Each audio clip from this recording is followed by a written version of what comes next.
தரிசனத்துல திருப்புரம்பியம் பிரளயம் காத்த விநாயகர். விநாயகர் பிரசித்தி பெற்ற பிரேசுடன் ஆலயமா இது திகழ்றது. தஞ்சாவூர் மாவட்டத்துல உள்ள திருப்புரம்பியம்.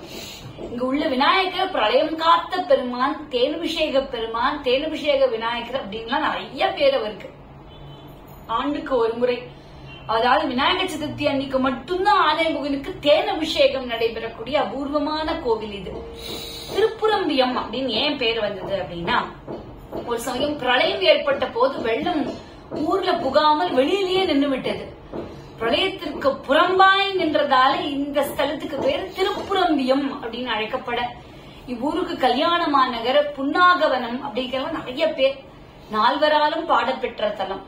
துரோணர் இங்க வந்து சிவபெருமான வணங்கினதுக்கு அப்புறம் தான் அஸ்வத்தாமனை மகனாக பெற்றார் அப்படின்னு. மகப்பேரின்றி வருந்திய இமயபர்வதராஜன்கிற ராஜா அகஸ்திய முனிவர் யோஜனைப்படி இந்த கோவிலுக்கு வந்து வழிபட்டு பார்வதி தேவிய மகளாக பெற்றதாகவும் சிலபுராணம் சொல்ல, ஆகவே குழந்தை வரம் கொடுக்கக்கூடிய இறைவனா இங்க ஸ்ரீ சாட்சிநாதர் அருளாசி புரிகிறார். சுக்ரீவன் வாலியை ஜெயிக்கிறதுக்காக இந்த கோவிலுக்கு வந்து இறைவனை வழிபட்டு பலன் பெற்றுள்ளார்னு சொல்லப்பட, முதலாம் ஆதித்த சோழன் இந்த கோவில செங்கற்கட்டுமானத்திலிருந்து கற்றடியா மாற்றினார். தேவார பாடல் பெற்ற காவிரி வடகரை ஸ்தலங்கள்ல இது 46வது கஷேத்திரம். கோவிலுடைய அமைப்பு எப்படி இருக்கு அப்படின்னு பார்த்தா, மதுரை ஆதீனத்திற்கு சொந்தமான இந்த திருப்புரம்பியம் சாட்சிநாதர் கோவிலுக்கு வடகிழக்குல பிரம்மதீர்த்தம் கூடிய திருக்குளம் இருக்கு. 5 நிலைகளை கொண்ட ராஜகோபுரம் கிழக்கு நோக்கி அமைஞ்சிருக்கு. 2 பிரகாரங்கள் கொண்ட இந்த ஆலயத்திற்கு எதிர்க்க உள்ள கீழ வீதியில தேரடி பக்கத்துல மேற்கு நோக்கிய மிகப்பெரிய விநாயகர் கோவில் இருக்கு. தட்சிணாமூர்த்தி கோவில், ராஜகோபுரத்திற்கு முன்னாடி தனிக்கோவில தட்சிணாமூர்த்தி காணப்படுறார்.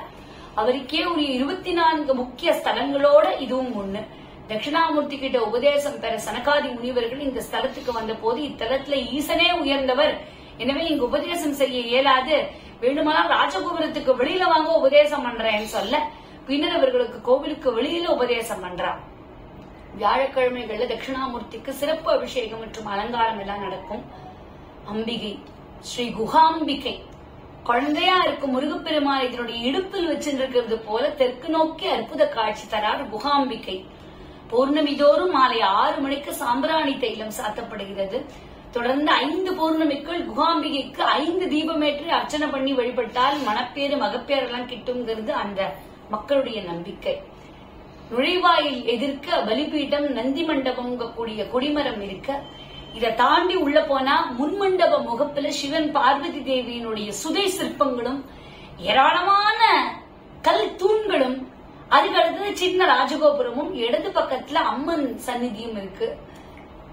ஸ்ரீ கடம்படு சொல்லியம்மை இந்த ஸ்தலத்துல இறைவி கடம்படு சொல்லியம்மை தனி விமானத்துடன் கூடிய சந்நிதியில தெற்கு நோக்கி நின்ற கோலத்தோட காட்சி கொடுக்கிறார். கடும் சொற்களை பேசுவோர் இந்த அன்னையை வழிபட இனிமையான சொற்களை பேசுவர், வாக்கு வன்மை வருமா. அதனால்தான் கரும்படு சொல்லியம்மை. திக்குவாய் குழறி பேசக்கூடிய கொன்னையுடைய நாட்கள் இந்த அம்மைக்கு அபிஷேகம் பண்ண தேனை தடவி வர சொல்லாற்றல் பெறுவர். குரல் வளம் இல்லாத குழந்தைக்கு செவ்வாய்க்கிழமை அல்லது குழந்தைகளுடைய மாதாந்திர ஜென்மக்ஷத்திரத்தன்னைக்கு தேன் அபிஷேகம் பண்றது உகந்தது. அடுத்து முதல் பிரகாரத்தினுடைய தெற்கு திருச்சுற்றுல திருஞான சம்பந்தர், நாவுக்கரசர், சுந்தரர், மாணிக்கவாசகர் சிலைகள் வரிசையா இருக்கு. மேற்கு திருச்சுற்றுல விநாயகர், சோமாஸ்கந்தர், வள்ளி தேவசேனா சமேத சுப்பிரமணிய சுவாமியும், அகத்தியர், புலஸ்தியர், ஜனக, சனந்தனர், விஸ்வாமித்திரர் உள்ளிட்டோர் பிரதிஷ்டை பண்ணி வழிபட்ட சிவலிங்கங்கள் தனித்தனியாகவும் இருக்கு. அடுத்து கஜலட்சுமி சந்நிதியும், வடக்கு சுற்றுல தெற்கு நோக்கிய சிவகாமி அம்மன் சமேத நடராஜர் மண்டபமும் இருக்கு. கிழக்கு சுற்றுல காலபைரவர், சூரியன், சந்திரன், நவகிரகங்களை தரிசிக்கலாம். பிரளயம் காத்த விநாயகர். இங்குள்ள மகாமண்டபத்தினுடைய தென்கிழக்குல பிரளயம் காத்த விநாயகர் சந்நிதி அமைஞ்சிருக்கு. பிரளயத்திலிருந்து காத்தமையால் இவருக்கு இந்த பேர். இந்த பிள்ளையாருடைய திருவுருவம் சந்தன நிறம் பொருந்திய ஒரு வகை கல்லால் ஆனது. இவர் திருமேனியில் சங்கும் சிப்பியும் காணப்படுகிறது. கிருதயுக முடிவில் உண்டான பிரளயத்திலிருந்து இந்த ஆலயத்தை காக்கும் பொறுப்பை சிவபெருமான் விநாயகரிடத்தில் ஒப்படைக்க இந்த ஆணையை ஏற்ற விநாயகர் ஓங்காரத்தை பிரயோகம் பண்ணி 7 கடலுடைய ஆக்ரோஷத்தையும் ஒரு கிணற்றுக்குள்ள அடக்கிறார். அந்த கிணறு சப்தசாகர கூபம் 7 கடல் கிணறு அப்படின்னு வழங்கப்பட்டு இன்னைக்கும் கோவிலினுடைய தீர்த்தமான பிரம்மதீர்த்தத்துக்கு கிழக்கே காணப்படுகிறது. இந்த தல பிரளயம் காத்த விநாயகரை வருண பகவான் கடல் பொருட்களை கொண்டு பிரதிஷ்டை பண்றார். ஆண்டுக்கு ஒரு முறை விநாயகர் சதுர்த்தி அன்னைக்குதான் பிரளயம் காத்த விநாயகருக்கு தேனால அபிஷேகம் பண்ணப்படும். அனைத்து தேனும் விநாயகர் திருமேனியில உறிஞ்சப்படுவது அதிசயம். குழந்தை பேர் இல்லாதவர்கள் இவருக்கு விநாயகர் சதுர்த்தி அன்னைக்கு தேனபிஷேகம் பண்ணி வழிபட்டால் குழந்தை பேரு கிட்டும். பக்தர்கள் தம்முடைய வாழ்நாள்ல ஒரு முறையாவது தேனபிஷேகத்தை தரிசித்தால் போதும், 7 ஜென்மத்துல பண்ண பாவங்கள் எல்லாம் போகும். தொடர்ந்து 9 சங்கடகர சதுர்த்தி அன்னைக்கு இவரை வழிபட்டால் சகல ஐஸ்வர்யங்களும் கிட்டுங்கிறது பெரிய ஐதீகம். விநாயகர் சதுர்த்தி விழா இங்கு 5 நாட்கள் கொண்டாடப்படுகிறது. முக்கிய நிகழ்வான இந்த தேனபிஷேகம் ரொம்ப ஜாம் நடக்கும். அதை தொடர்ந்து சாயங்காலம் மறுநாள் விடியற்காலை 4 மணி வரைக்கும் விடாம பிரளயம் காத்த விநாயகருக்கு எல்லாம் வரிசையா நடக்கும். அதை தொடர்ந்து அவருக்கு வெள்ளி கவசம் சாத்தி மகாதீபாராதனையும், அதை அடுத்து உற்சவர் விநாயகருக்கு சிறப்பு அலங்காரம் எல்லாம் பண்ணி ஆயிரக்கணக்கான பக்தர்கள் வர அடுத்துள்ள அர்த்தமண்டப நுழைவாயுடைய 2 பக்க துவாரபாலகர்களும் மூலவருக்கு முன்பாக மற்றொரு நந்தியும் பலிபீடமும் இருக்கு. சரி, சாட்சிநாதரான மூலவரை பார்ப்போம். இந்த ஸ்தல மூலவர் சுயம்பு மூர்த்தியானவர். இவர் சாட்சிநாதர், சாட்சீஸ்வரநாதர் அப்படின்லாம் அழைக்கப்படுறார். திருவிளையாடல் புராணத்துல வன்னியும் கிணறும் லிங்கமும் அழைத்த படலம் அப்படிங்கறது இங்க நடந்த படலம். தனது பக்திக்காக சாட்சிநாத சுவாமி தனக்கு பதிலா பிரதக்ஷநாதரை அருகில் பிரதிஷ்டை செய்துவிட்டு மதுரைக்கு தன்னுடன் இந்த தலத்துல உள்ள வன்னி மரத்தையும் கிணற்றையும் அழைத்து சென்று சாட்சி சொல்லி மறைந்தார். இன்னைக்கும் மதுரையில சுவாமி சந்நிதிக்கு வெளிப்பிரகாரத்துல இந்த வன்னி, கிணறு, லிங்கம் ஆகியவற்றை காணலாம். எவ்வளவு பெரிய சுவாரஸ்யம்! சனாதன தர்மத்துலதான் இதெல்லாம் கிடைக்கும். எங்க இருக்கிற சுவாமி எங்க கிடைக்கிறார் அப்படின்னா, பக்திக்காக இப்படி சாட்சி சொன்ன காரணத்தினால இந்த ஸ்தல இறைவன் சாட்சிநாதர் அப்படிங்கிற பெயரையும் பெற்றார். இங்கு பிரதோஷ வழிபாடு ரொம்ப பிரசித்தமான ஒன்று.